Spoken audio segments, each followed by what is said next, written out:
Okay. So welcome again, everyone, to today's sessions. Our amazing speaker gonna guide us through the session. But first, I want to share with you a little bit about Catalyst now. So if you can go to the next slide. Okay, so we have today the video. So we have, if you can play the video. Welcome to day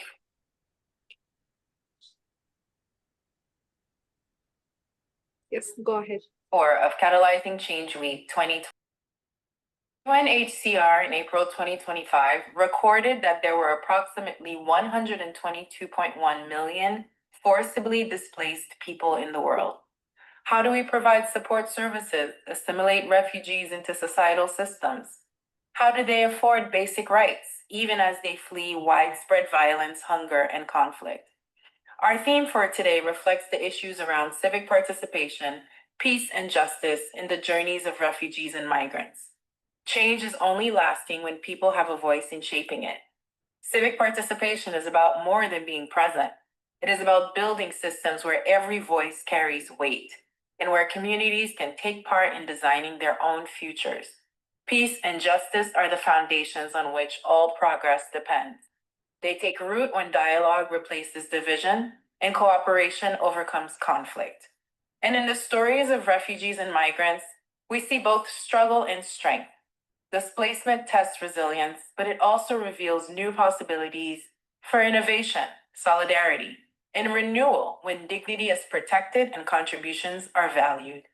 This day invites us to listen deeply, to question what justice truly looks like, and to imagine how inclusive societies can be built stronger and more united. Welcome to the sessions presented by Catalyst Now. Welcome, everyone. If you can go to the next slide. So Catalyst Now, it's a global movement of social innovators transforming systems and driving sustainable change to advance the UN Sustainable Developmental Goals worldwide.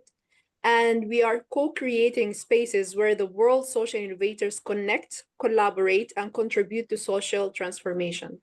So if you are not yet a Catalyst member, I'm going to share with you the link so you can join this global movement and meet an amazing social innovators and social entrepreneurs changing the world. So welcome, everyone. If you can go to the next slide. So those are our ecosystem partner who enabled this years of impact that Catalyst has made. We really thank them so much for their contribution. And we also welcome you to CCW, and I hope that you enjoy the session. So over to our amazing speakers. Elf, the floor is yours. Thank you very much, May. So, hello everybody. So sorry. Yeah. I'm Elif Muratoğlu from İstasyon TEDU. I'm working as the Stakeholder Engagement Coordinator for 4 years now in İstasyon. And also I'm the co-chair of the Catalyst Türkiye chapter.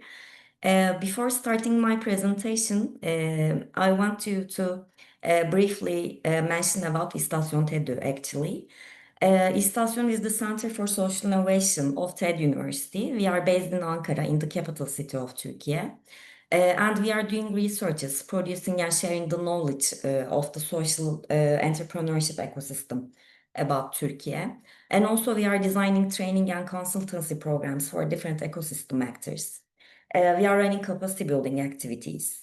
We are providing non-financial support and also some mentoring services for social entrepreneurs and also social entrepreneur candidates as well.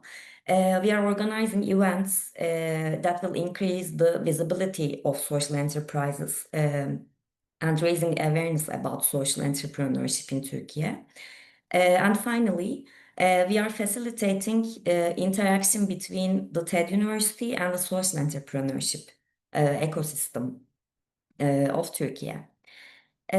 So let's start with the presentation.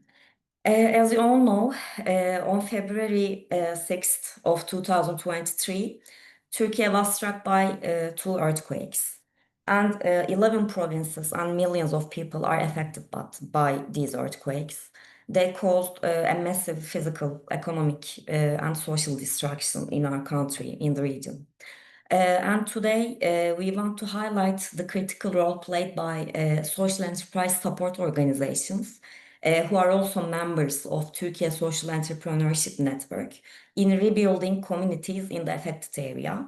And also we want to share some real life experiences of social entrepreneurs, social innovators who were actively involved during the process.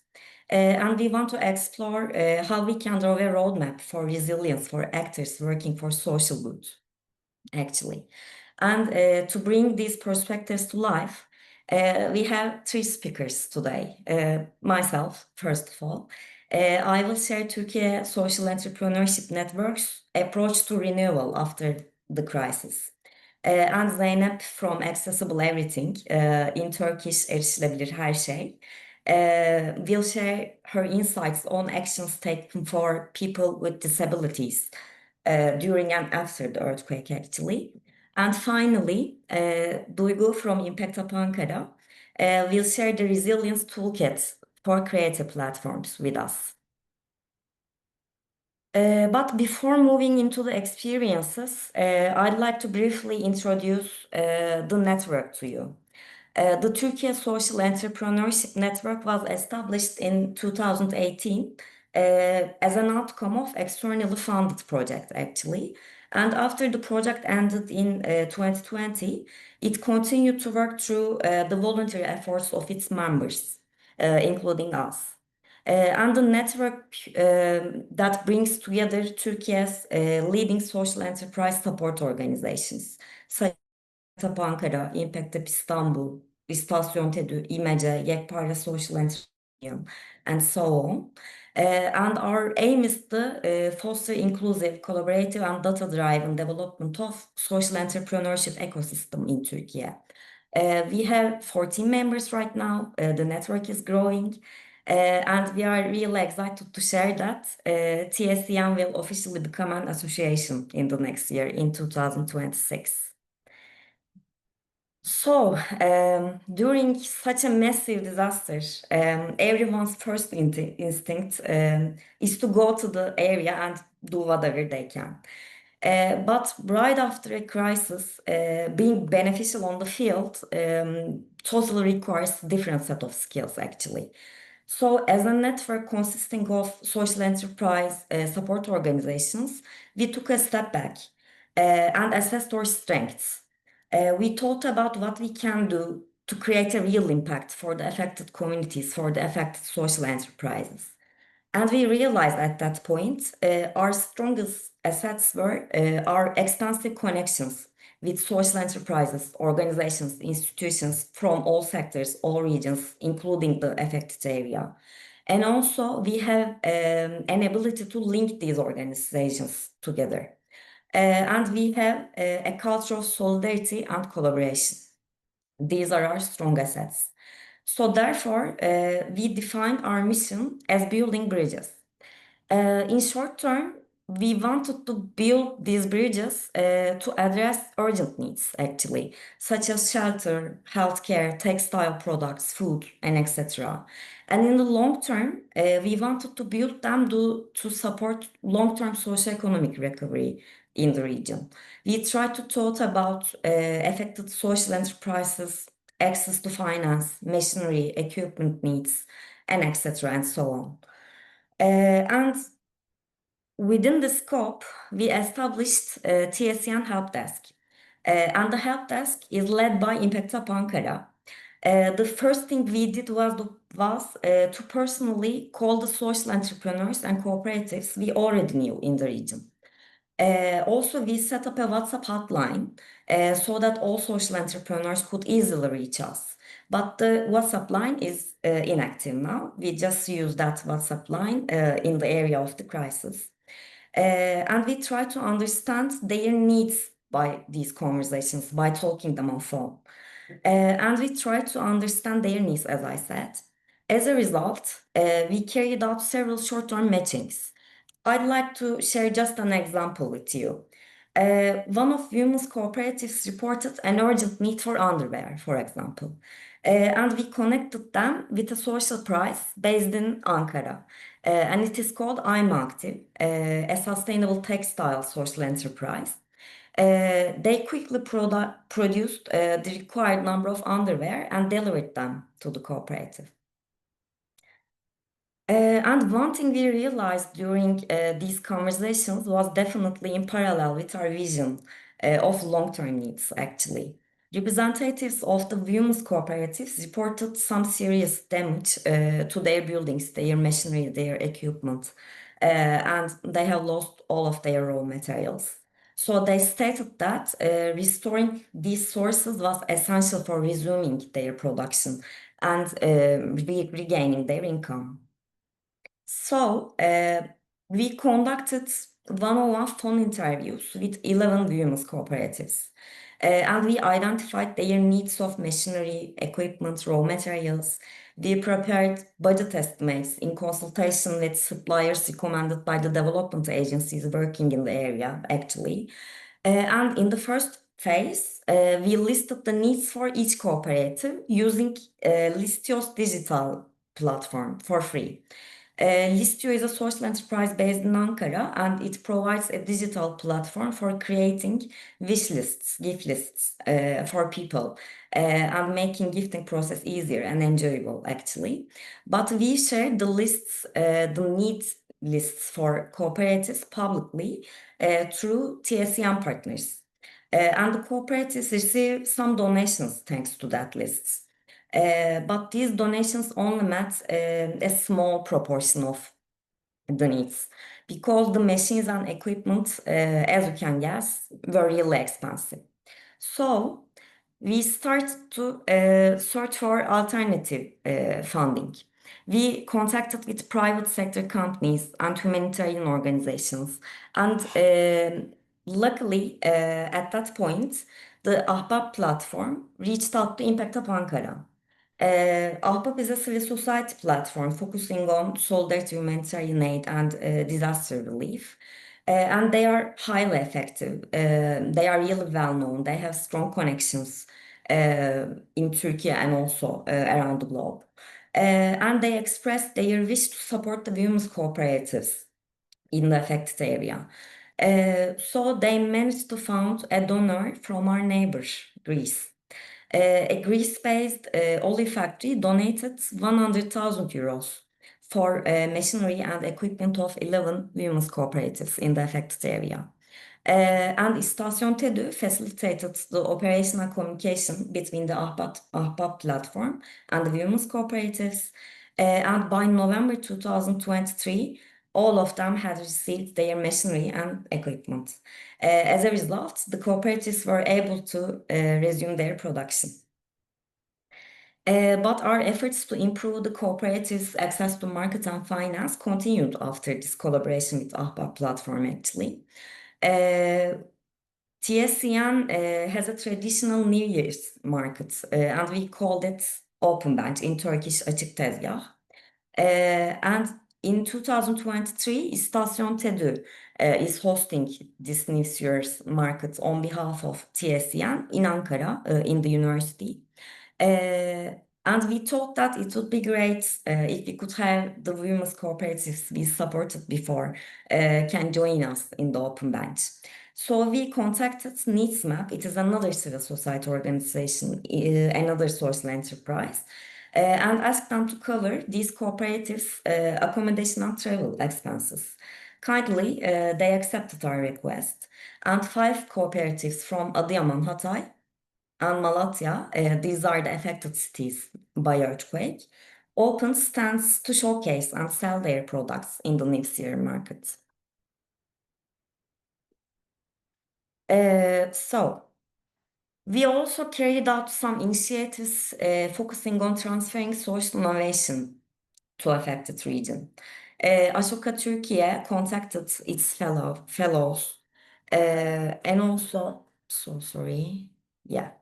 And also Impact Up Ankara and Image teams compiled global and national post-disaster social innovation examples. We organized 2 webinars to highlight social innovation practices that have emerged in the region.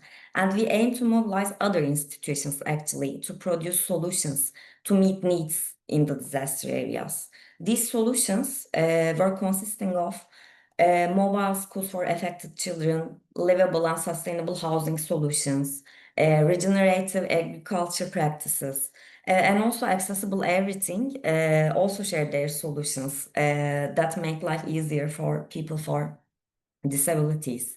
Zeynep will explain in detail later. And the last thing we did was creating a solutions gallery, actually. With the efforts of Impact Up Ankara and İstasyon TEDÜ, 144 social enterprises working in different areas developed post-crisis innovative solutions were cataloged. And we shared this catalog as an open source.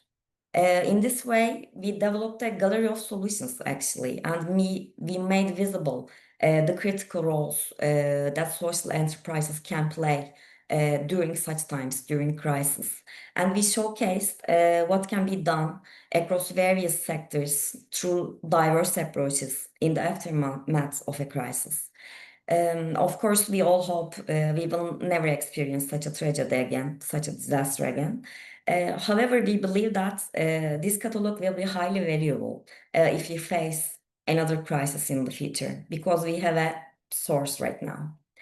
And in conclusion, it's fair to say that TSN carried out truly meaningful work for the social enterprises and communities in the region. Our key strengths played an important role in enabling us to carry this work out. First of all, we already had meaningful relationships with social enterprises in the affected region, actually. And that's why we were able to communicate with them directly and quickly and learning about their needs firsthand and then address those needs. And as TSCM members, we were already used to working closely with each other. Our guiding principles have always been solidarity and collaboration. And we had a wide range of partners from different sectors, from different regions in Turkey, including the affected region. And working with these partners, building systems, amplifying impact has always been a part of our approach. Therefore, we were able to reach the right people to meet urgent needs and quickly form effective partnerships in the time of crisis. And as a network made up of organizations working for social good, thinking long-term and impact-oriented came naturally, actually. So this allowed us to anticipate what would be needed once the immediate crisis phase was over. We can focus on medium and long-term needs, contributing to socio-economic recovery in the region. And we also made it our mission to collect the data and information and to make this knowledge accessible for future use and for everybody. So thank you for listening. That's all I want to say in my presentation. And I'll put the links of social enterprises, platforms, and our work in the chat. So you can examine later if you want. Now I'd like to hand over to Zeynep from Accessible Everything. She will share with us the work they carried out for persons with disabilities during and after the earthquake. So the floor is yours, Zeynep. Thank you so much, Elif.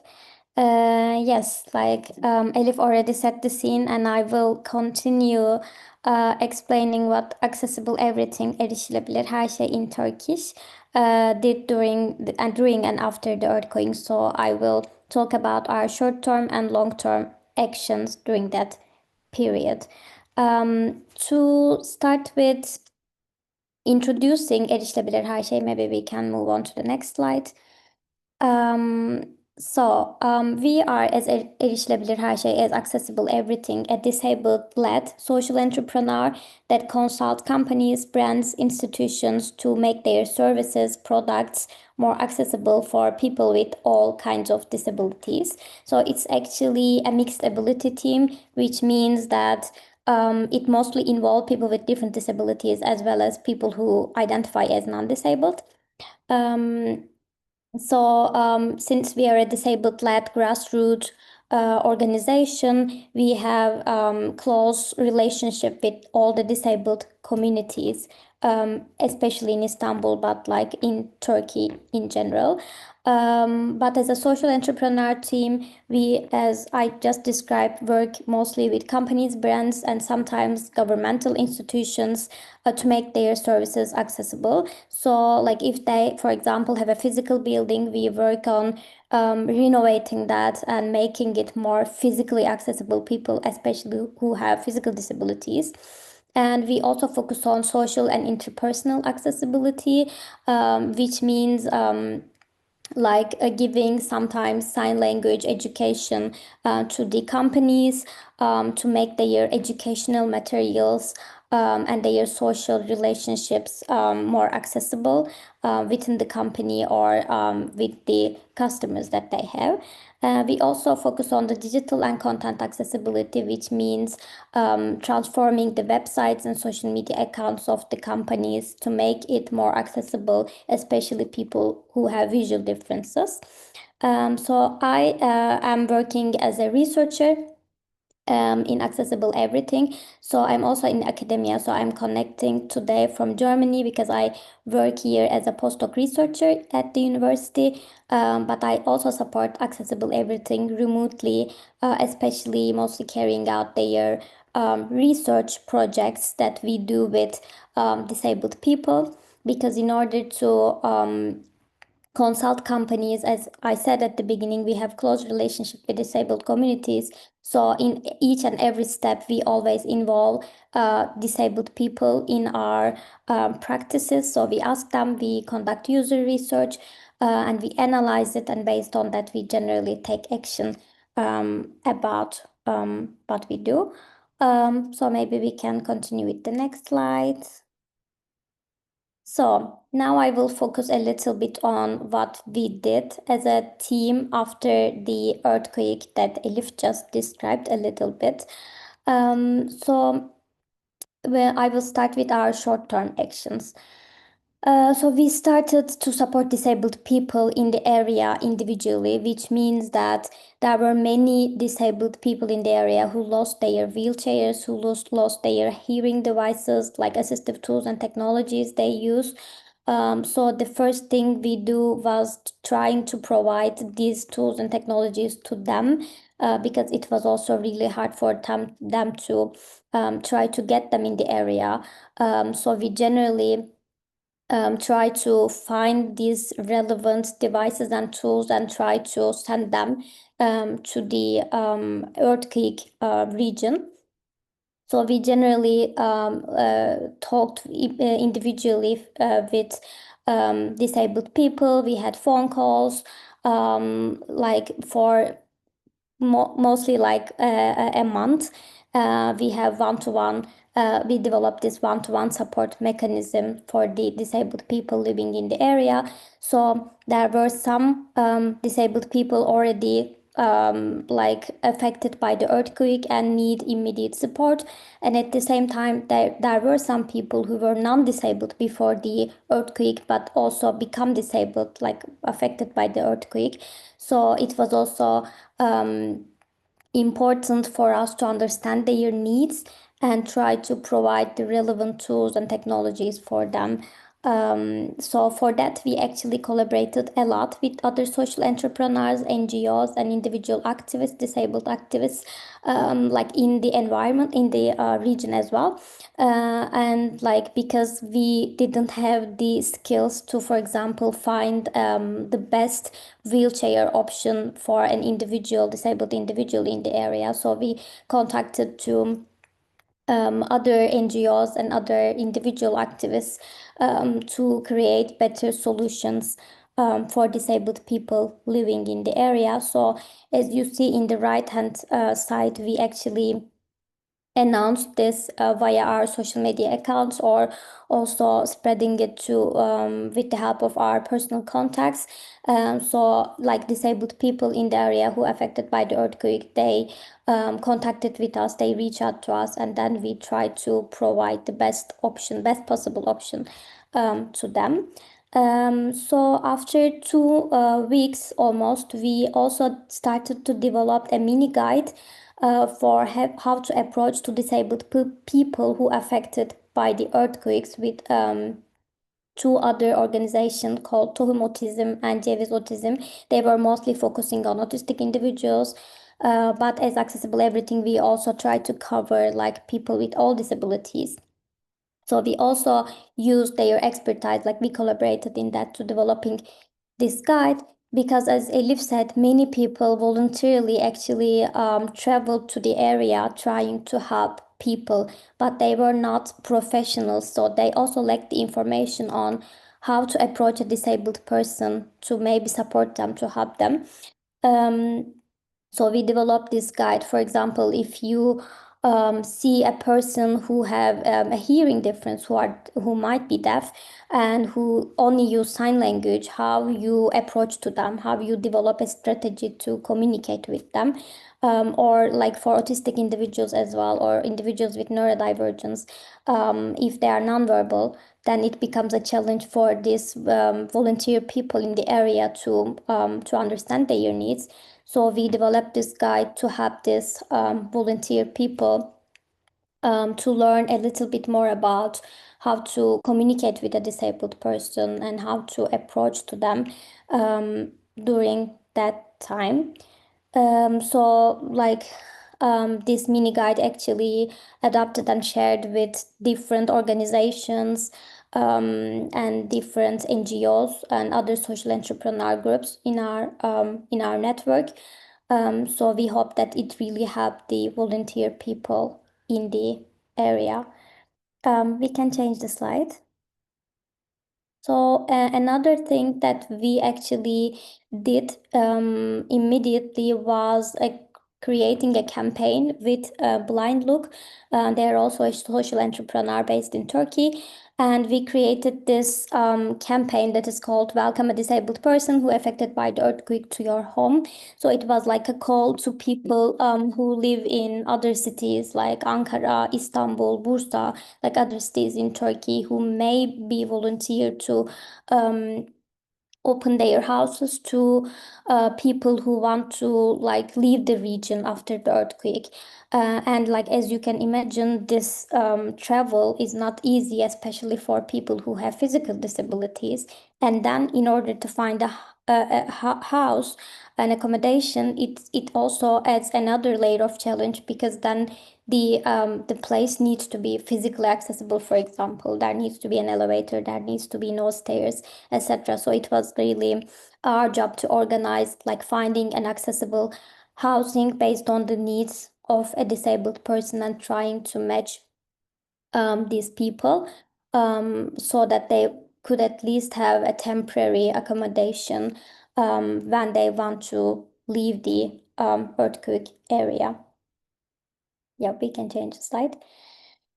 And as I told in the beginning, that we had like one-to-one contacts with disabled people on the phone, and when we were communicating with them, we also asked about their needs, and many of them, especially people who are wheelchair users, said that like there is no accessible toilet in here. Maybe they had accessible toilets in their homes, but like in the public spaces, it's not possible, or there are some like temporary toilets, as you see in the slides, but generally these are not accessible at all. Then we actually heard that like there is a need for accessible toilets, and then in collaboration with Kale Group, whom also approached to us and say like we want to do something for disabled people in the area, but we don't know what to do. And then we like try to prioritize the needs, and we said that okay, like this might be the most burning needs of people in the area. So we designed very quickly and developed this accessible toilets. And it was like, as we get feedback, that it was really helpful for disabled people, as I said, especially for the wheelchair users in the area. We can change slide, thank you.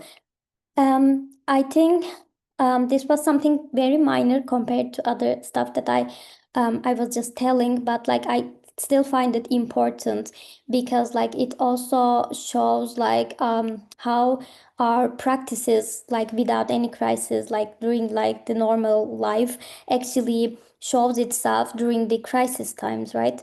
Generally, maybe you know that like in the televisions, it's always like hard for people who are deaf or who have hearing disabilities without sign language to understand what's going on. But like in times of such crisis, it happened during Corona as well.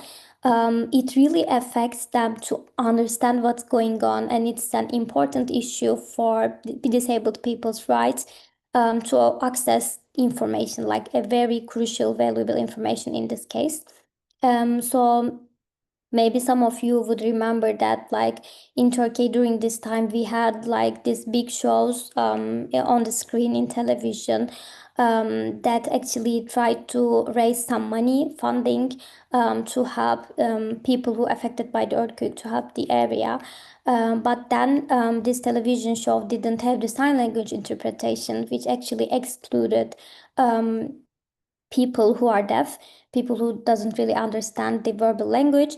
So we actually also played an activist role during that time to advocate for protecting the rights of disabled people in the area. So like because we thought that it is really important for them to access the information. So we made some social media campaigns to create some awareness for this issue. Then I will continue with what we did in the long term. Like in some, for the short term, we were only able to have this like one-to-one support mechanisms. But like after some time, I think it was like after 1 month after the earthquake, like we came together and said, okay, like this is what we did so far, and maybe we need to continue doing this, providing one-to-one support to people.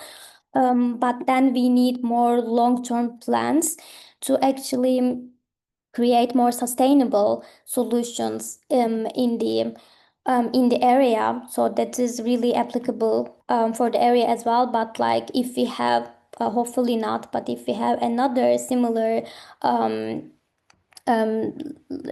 event like an earthquake in Turkey, so it's really obvious that we didn't have a plan for that, and it's important that we create this plan to make it like more sustainable for especially disabled people in Turkey. So we started to apply to some funds because our first option was to go to the area and try to see what we could really do, because we found it really important to get in touch, like one-to-one interaction with people beyond the phone calls, and try to understand what are their needs, and based on that we can develop our ideas for what to do. So we then made a plan, and we actually thought that there are two stakeholders in this table. Actually, one is disabled people who are affected by the earthquake. As I said, like some of them were already disabled and some of them got disabled after the earthquake. And there's also these decision makers, gatekeepers, who are actually empowered to make decisions about the lives of these people, about how to rebuild the cities, for example. Then we thought that maybe one of the funds that we get should focus on disabled people, and the second should focus on maybe mobilizing this gatekeepers, decision makers, and to make sure that like they have awareness about what's going on, about the experiences of disabled people in the area. So with Kale Fund that we had with Kale Group, the name of the project was Share and Learn Empower Through Independence. So this was a project that we developed for disabled people in the area. So as I said, that our first aim was to be able to go to the area and try to understand the needs of disabled people. So as Accessible Everything team, people also who have different disabilities, which was a bit also challenging for us to do this trip, but we really wanted to do it, and we conducted several trips to especially Hatay, one of the cities that affected from the earthquake very much. So our aim was to really especially focus on young people who are disabled or got disabled after the earthquake and try to understand their needs and what are they feeling, what are their experiences, and what we could do for them in the long term. So as you might see in the pictures, these are like part of the team members during our visits to Hatay, and we actually conducted several interactions with like little workshops with disabled people in the area to understand their experiences.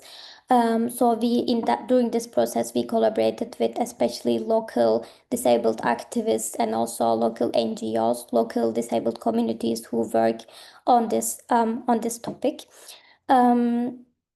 So during this period, we learned that like people, especially young people who are disabled by the earthquake, they kind of think that like they are not disabled and like they are not they cannot fulfill their ambitions, their dreams in life, and they feel like it's over now.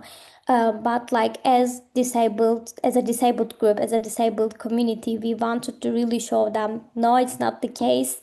Like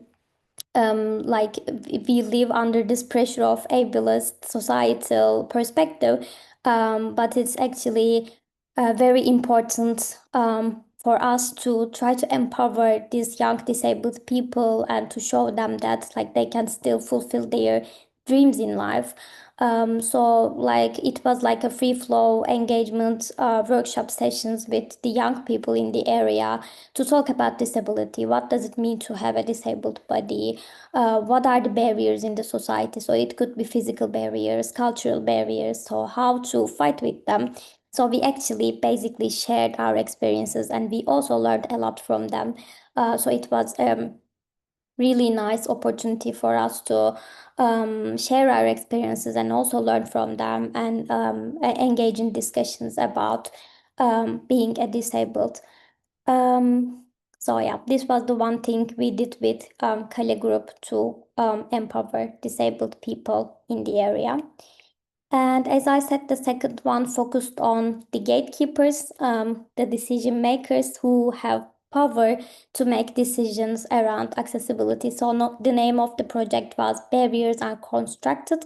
So in Turkey, we call it Engeller inşa edilir, which means that like disability, it's not like inherently about the people, but it's like about the environment and how we approach disability and how we build our environment is the important thing. And it's actually like if we build inaccessible cities, we are disabling people.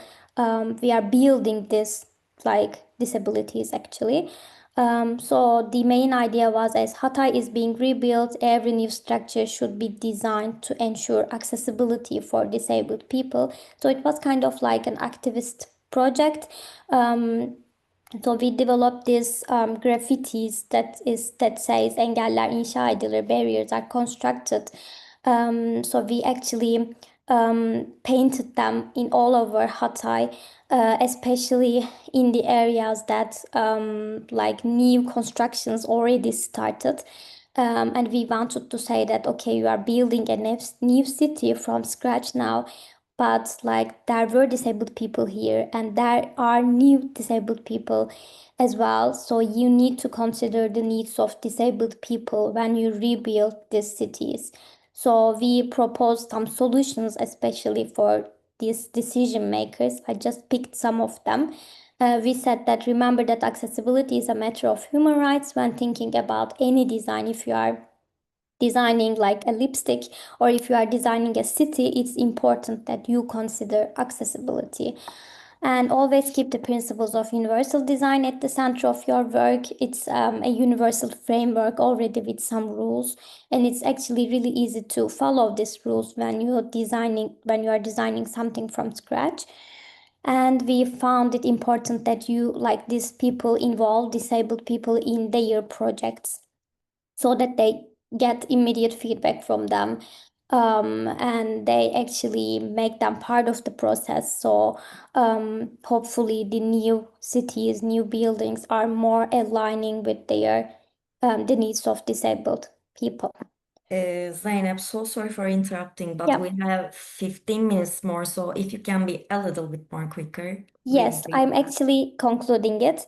So I will conclude with explaining what we learned in this process. So as I said, we learned that like we were aware of that, but like after this earthquake, it also became apparent more for our team that accessibility shouldn't be an afterthought and it should be prioritized. And as activists, NGOs, social entrepreneurs working in the field of accessibility, we should share experience, knowledge, and collaborate more, because this process actually showed us that we cannot really do very effective stuff as our own, and we need to collaborate more with people who share similar interests. And we both need to work with decision makers as well as disabled communities for mobilization and empowerment. So as Accessible Everything, like after the earthquake as well, we continue to work closely with disabled communities as well as these decision makers to make sure that like we can mobilize them and empower them in the right direction towards accessibility. So that's all from me. Thank you so much. Thank you very much, Zeynep. So Duygu will introduce herself, I guess. We are going with the presentation with Duygu Vatan from Impact Up Ankara, and she will be explaining us the Resilience Toolkit for creative platforms. Floor is yours, Duygu. Thank you. Good afternoon, everyone. After listening this kind of an intense topic, mine will be a little bit more conceptual, but let me briefly introduce myself. I am one of the co-founders of Impact Up Ankara. Impact Up is a global network of social innovators. We are active more than 130 cities now, and as Impact Up Ankara, we are one of the support organizations that works closely with social enterprises, cooperatives, and other support organizations in Turkey to develop the social economy field. As we can go maybe the next two slides. I will going to talk about today the research, our research on resilience, and I think like maybe we should start like after listening Elif and Zeynep, we listened so many examples of coordinations in the first hours of earthquake and afterwards how information is traveled, how local actors open channels and everything. And I think this all raises a fundamental question of why social innovators never freeze like the rest of the world, like why we are capable of constantly moving. I think it's a question that worth exploring, because there's a certain magic and also a resilience where we are capable of creating new solutions. We are able to replicate our existing solutions. So why is this happening is one of the curiosities that we carried this year.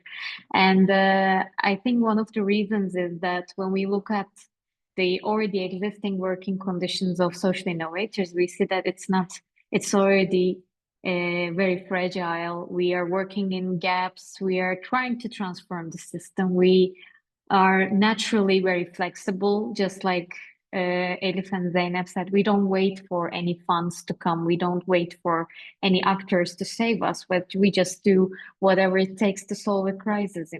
That's in our DNA. It's in our normal part of work, and our aim is already working on changing this world. Like Edith mentioned the map we created in the earthquake times, and that map was really easy to create for us because we already know the actors, we already know that people were doing what they already been doing, and they were adapting it to the earthquake conditions. So that's something that it's not completely new for social innovators. It's way of being.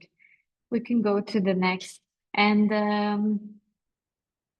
like when we look at this resilience concept, it's really funny because people started to talk about resilience always after crisis. When you look at the literature, when you look at the already existing canvases, toolkits, everything started, for example, after pandemic. And we see that people started to search for that magic I was talking about. And when we look at it, we see that resilience is not only happening after crisis. It's not a reaction, but it's mainly a way of, keeping the purpose. You have a purpose, you are trying to transform the system. For example, our organization's purpose is to support the actors who are transforming the system. So our purpose and direction is actually giving us a long-term stability, so we can act inside the crisis, still balance, still align with our purpose, and that's the resilience. It's also working with some neighbor concepts like success and failure, because when you look at the general terms of successes, many innovators, social enterprises might not look like successful, but because they act different. But when you look at how their actual impact is, their purpose and context is actually producing impact, it's success. And when you look at the concept of failure, it's more of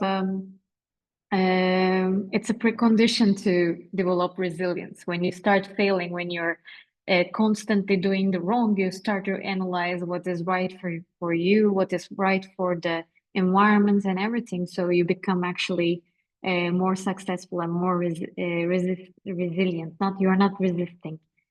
So all these concepts is actually, we can go next. Is, we try to understand who is actually feeling more resilient and who is actually showing more resilience. This is, by the way, I forgot to mention because I don't have so much time and I'm pushing myself to speak faster, but this is actually coming from a research we've done. And in that research process, we see that there are so many social innovation organizations. Maybe one of your listeners are one of them. But we see resilience mostly in independent organizations. We know that there are institution-embedded organizations who already have a budget, a space, a team dedicated under an umbrella of another organization, or we have venture-driven organizations who are a little bit in between both, like the pressure of profit, and they also wanted to make impact. But when we look at the independents, they are the ones without being attached to any institution. Their first goal is to everything related with them, their governance, their resources, everything is related with impact. And they are still they need to be financially sustainable. And at the same time, they need to give back to their collective networks. Those organizations has more resilience, and they can build more resilient relationship with their partners. We can go next. And when we look at their resilience signals, we see that they know what to do. The independent organizations, they already know what to do. They have a internal sense of direction. It's not only about staying alive, but they also know where they are going, why it matters, which path aligns with their purpose. So this is something that it becomes visible in their day-to-day activities. So when a crisis occurs, they have that sense, and they have a healthy relationship with money. They can actually seeing revenue not as a threat, but actually a way to accomplish their purpose. They have a They can negotiate with systems. They don't only criticize it, but they have actually active working ways of working. Like Elif mentioned, they can gather people together. They can ask to give their money to a certain organization, so they can actually negotiate with the system. And they have their own success indicators, so they don't get distracted so easily, because when you look at everything related, when you look at your bank statement, you can get distracted so easily as an independent organization. But when you have your own success indicators, what success means to you, you become more resilient. So these kind of, and they have great ecosystems and communities that they can always ask support and they can always provide. So this is what we see in the successful in our own means, but organizations who actually show great resilience. We can go next. Everything I told you is based on the research that we've done, but also something that we carry in our own organization. This year, we were really lucky because after earthquake, we started to question all these concepts around resilience and how social enterprises and social innovators are actually bringing it. Also, we talked a lot about well-being. And this year, we had a chance to carry out a research with an European Union project called Resilience, and we developed a developed a Resilience Toolkit. It's in Turkish, it's translated in English with a little bit AI supported translation, but it's still okay. And this was based on a research that is based on our literature, findings on entrepreneurship and resilience, social innovation and resilience, also a little bit practice-based knowledge. We try to look at our organization, similar organization like ours, and also we interviewed, and we mapped a lot of creative organization. This is mostly for creative hubs. So hubs mostly operating in creative fields, but it is really highly relevant to social innovation field and social enterprises. So don't be prejudiced. It is definitely something that you could use. And it is mostly focusing on independent organizations, like I said, and the cross-sectoral hubs. So not only focusing on one vertical in their professional field, but they're supporting more than one field. It's not an academic study, so you might have so many criticisms on that, but it is very practical and useful, I think. We can go next. We have 8 pillars where I think everything I told you about the signals of independent organizations. We saw 8 pillars of improvement areas when a social innovation organization feels stuck and a little bit less resilient.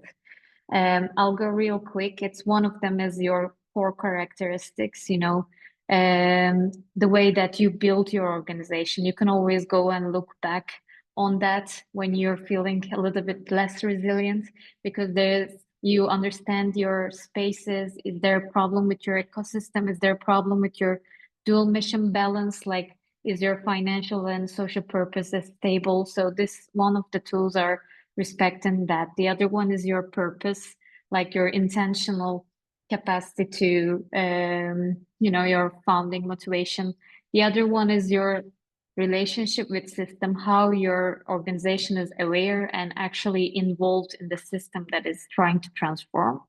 And the fourth one is your relationship with money. We see many successful and resilient independent organizations, they have a great relationship with money. That doesn't necessarily mean that they are rich, but they don't scare to sell their products and services, but they are actually aligning these products and services with their mission.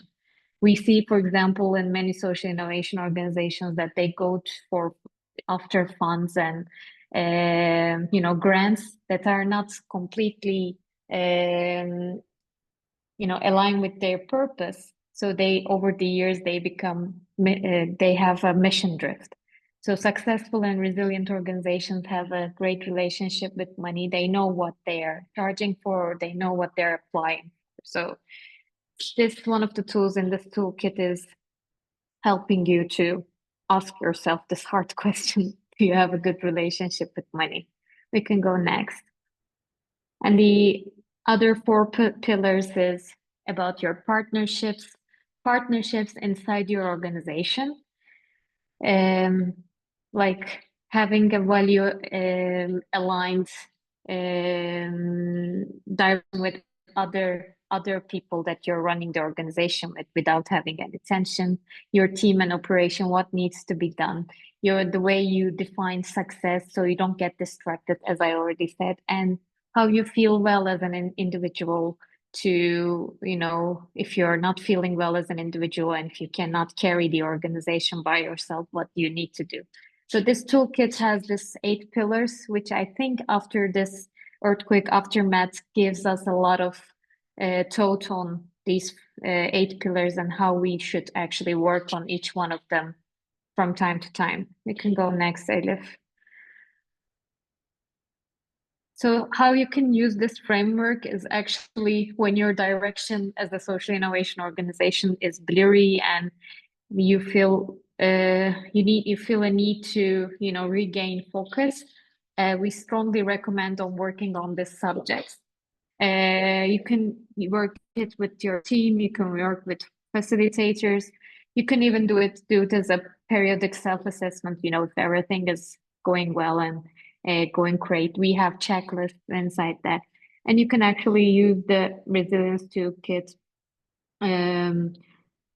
to open an open dialogue. We are carrying out events for well-being and resilience for third time in Ankara here. And we use some of the things that we come up in this toolkit, and we realize that there is a huge need from our community to talk about those stuff. So I strongly recommend, especially hubs like us. And you can always share with another organization that carries out this kind of a weakness or need that kind of a vision or support. So it was really quick. The next one we can go, Edith. I would just wanted to thank you. We also like to the people who we carry out this work. If you go deep, you see that there's a huge, a great detail of everyone's contribution. And without those people and without, opening that spaces like this for us, it's not possible to talk about our failures, about our resilient points. So thank you very much again for inviting me and giving me this space. Thank you, Duygu. May, I guess you are finishing the presentation. Yes, thank you. Thank you so much to our amazing speakers for today. I think it was really great. It was a great session. We learned a lot from how to move from crisis to renewal and how to use the resources, the voices, a lot of things that we came out from today's session. So thank you so much. And thank you again for everyone who joined us today. Please feel free to tag us on your social media on what is your biggest takeaway from message from this session. And I'm gonna send you on the chat the link. So feel free to also register to the rest of tomorrow's sessions, because tomorrow is the final day of the CCW, and we can see you also on the closing ceremony. So thank you, everyone. Thank you to the amazing speakers, and thank you for everyone who joined today. And we will hope to see you soon. Thank you for hosting us. See Of you. course. Thank you. Thank you, everyone. Have a great day. Bye-bye. Have a good day. Bye.